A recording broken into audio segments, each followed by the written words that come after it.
شايفين الطفل الصغير اللي بيبيع عصاير على البحر ده؟ أنا سراج من ماونتن فيو الساحل الشمالي، وبقدم لكم العصير بتاعي هوم ميد، أنا اللي عامله في البيت.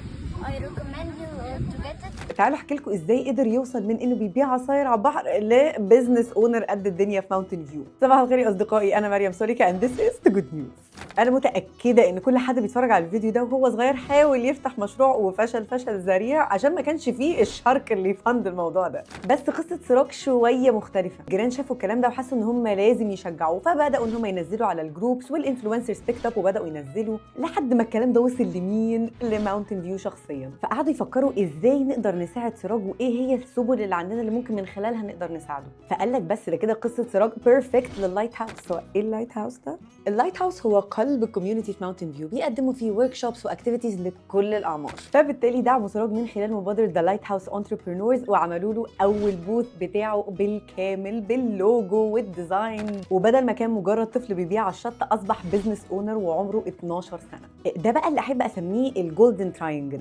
عندنا فكره حلوه وموهبه ودعم حقيقي. المهم عايزاكم لما تروحوا ماونتن فيو تروحوا على البوث بتاع سراج وتتصوروا معاه وتبعتوه لنا، واي بروميس ان احنا هنفيتشر عندنا على ذا جود نيوز. شكرا.